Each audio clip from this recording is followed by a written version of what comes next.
This is a story of Sylvester, the mouse with the musical ear.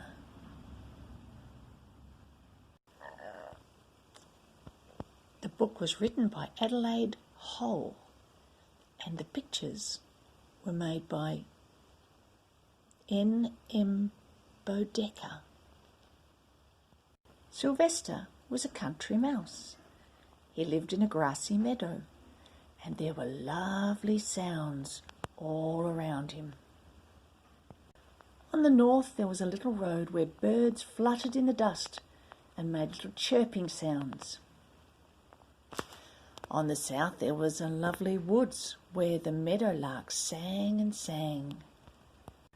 On the east there was a cornfield where the soft wind made music all day and the crickets chirped and chirped all night. And on the west there was a silver brook that went gurgle, glub, glub with a musical beat. Sylvester was a mouse with a musical ear. He loved the meadow sounds by day, and he loved the meadow sounds by night. He would sit in his doorway listening to the birds and to the crickets. He would sit listening to the winds and to the brook. He would sit quiet, humming softly to himself.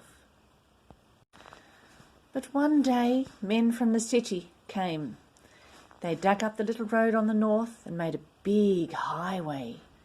Now birds no longer fluttered in the dust and made little chirping sounds. Cars went by, zoom. Trucks went by, whoosh.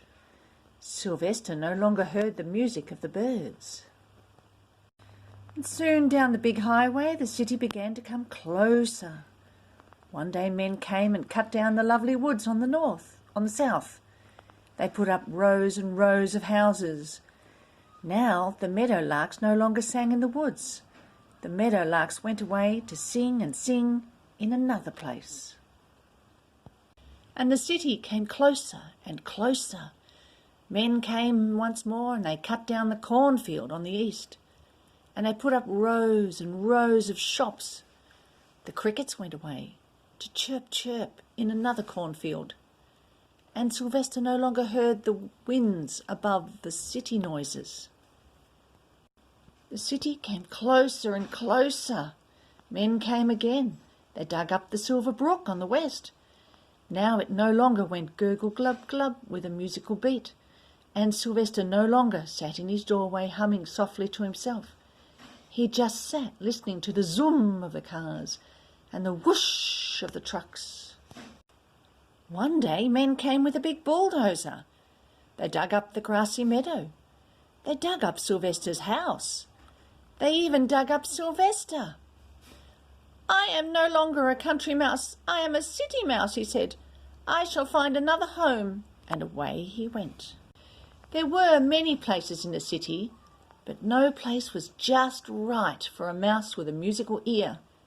Some places were too noisy, and some places were too quiet. Sylvester went on and on.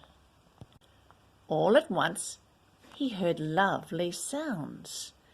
He heard lovely music. In he went, and there was a place filled with musical sounds. There was a place just right for a mouse with a musical ear. Sylvester saw a fine house. There was a little door for going in and for coming out. Across the doorway was a wire fence. In went Sylvester and he sat quiet, humming softly to himself. Sylvester liked his house. He especially liked the gay music, piano music, violin music, and drums with a musical beat. Sylvester liked his doorway. He especially liked going in and coming out.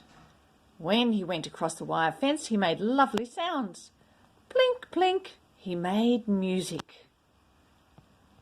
Sylvester was very quiet by day, but at night, when the shop was dark, he played on the wire fence across his doorway. He played quiet music, plink, plink. He played noisy music, plonk, plonk. He played the music he heard all day. People went by the shop at night. "Who is playing?" they asked.